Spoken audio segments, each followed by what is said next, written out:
Le Seigneur soit avec vous. Et avec votre esprit. Évangile de Jésus-Christ selon saint Jean. Gloire à toi, Seigneur. En ce temps-là, Jésus disait à ses disciples, « J'ai encore beaucoup de choses à vous dire, mais pour l'instant, vous ne pouvez pas les porter. Quand il viendra, lui, l'Esprit de vérité, il vous conduira dans la vérité tout entière.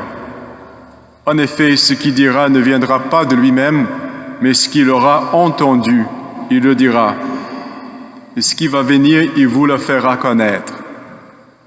Lui me glorifiera, car il recevra ce qui vient de moi pour vous le faire connaître. Tout ce que possède le Père est à moi. Voilà pourquoi je vous ai dit, l'Esprit reçoit ce qui vient de moi pour vous le faire connaître. » Acclamons la parole de Dieu. Gloire à toi, Seigneur Jésus.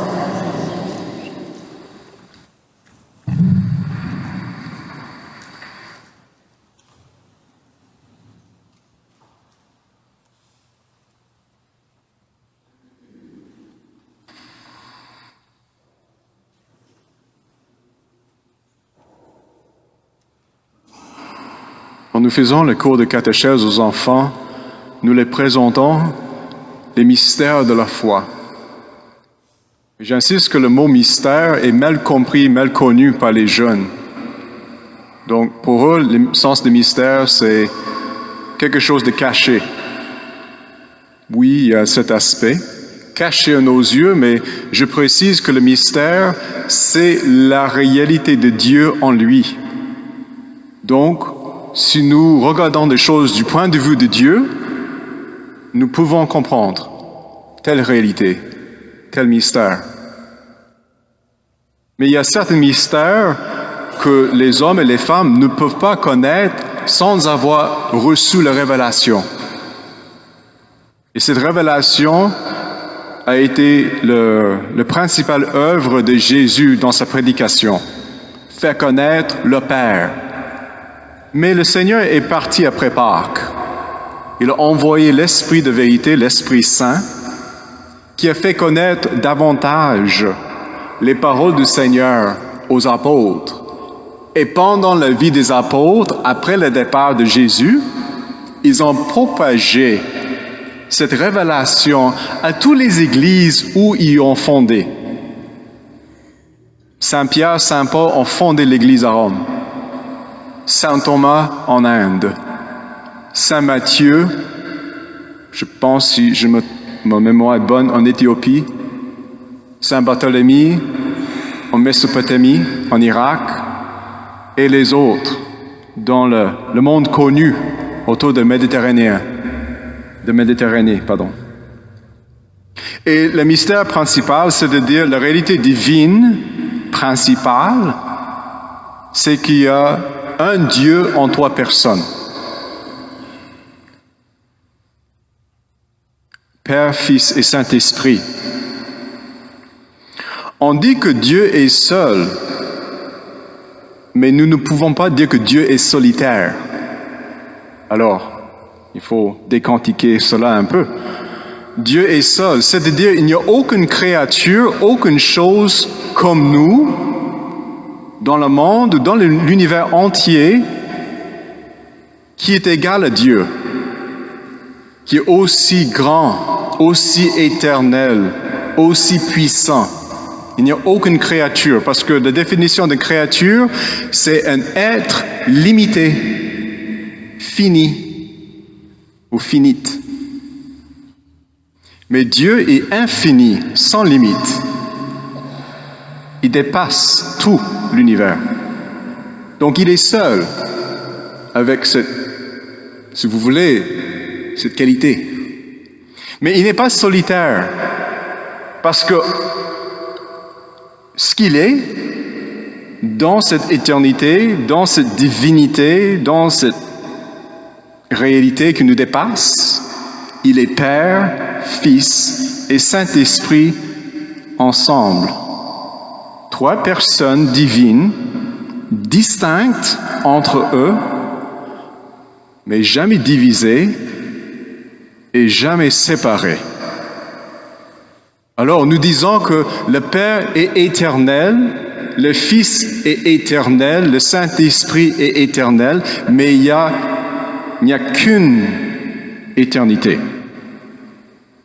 On dit que le Père est divin, le Fils est divin, le Saint-Esprit est divin, mais il n'y a qu'une divinité. Maintenant, je m'arrête. Parce que si vous connaissez bien votre histoire de l'Église, les premiers 3 siècles de l'Église étaient remplis avec les erreurs, ce qu'on appelle des hérésies, sur la Trinité.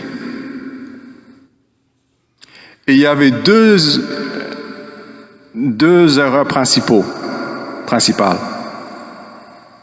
On peut toujours regrouper les erreurs vis-à-vis de la Trinité dans 2 groupes.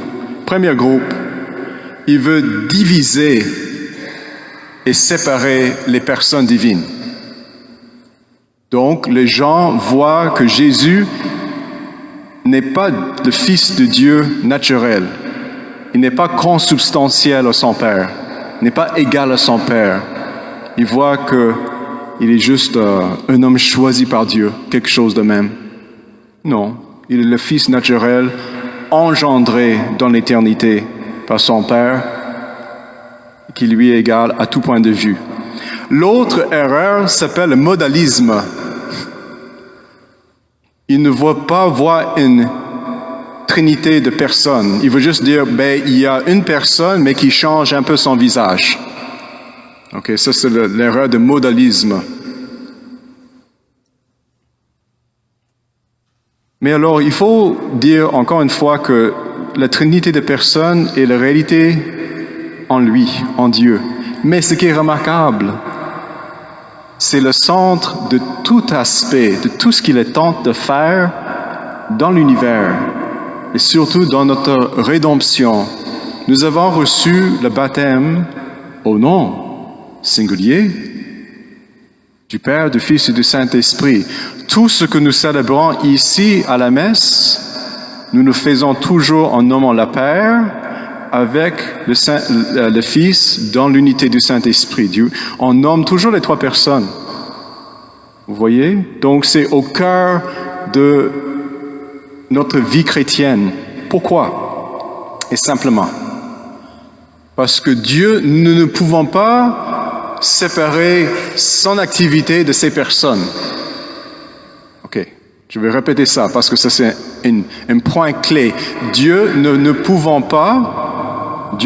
pas, c'est pas moi, Dieu ne peut pas séparer son œuvre, son activité de ses personnes. Nous, oui. Donc, si je répare mon auto et je la vends après et je meurs, je suis séparé entièrement de mon auto réparé. Mais l'auto continue pour le prochain propriétaire, j'espère. Mais Dieu, parce qu'il est complètement différent que nous, il est toujours lié avec son œuvre, tel qu'il est, Père, Fils et Saint-Esprit. C'est pourquoi la création a une certaine impression, un certain signe, une certaine trace de la Trinité. Mais c'est très difficile à comprendre. En fait, la Trinité est le mieux révélée dans la famille. Alors, mais dans notre rédemption, le Père a envoyé son Fils sur la terre pour nous sauver, et l'Esprit Saint continue l'œuvre du Fils jusqu'à la fin des temps, et le Saint-Esprit est l'âme de l'Église, et l'âme est le principe de sainteté de chaque chrétienne. Donc le Père, le Fils et le Saint-Esprit sont toujours attachés, liés à leur œuvre. Et pour nous, des pauvres créatures limitées, faibles, erronées parfois, pas toujours à la hauteur de nos vertus, bien égoïstes, nous devons apprendre, quand nous faisons quelque chose, d'attacher notre être entier et notre personne à telle œuvre. Donc, un geste de miséricorde. Quelqu'un nous demande un peu d'aide. Le but n'est pas de nous débarrasser de cette personne qui nous dérange. C'est de lui aider avec peut-être une aide financière ou mon temps, ma présence, mon écoute, mais que tout mon être soit présent. Et que je valorise l'existence de cette personne qui est aussi liée à la Sainte Trinité. Alors, quel grand mystère, quelle grande réalité divine. Et c'est pourquoi vous êtes baptisés.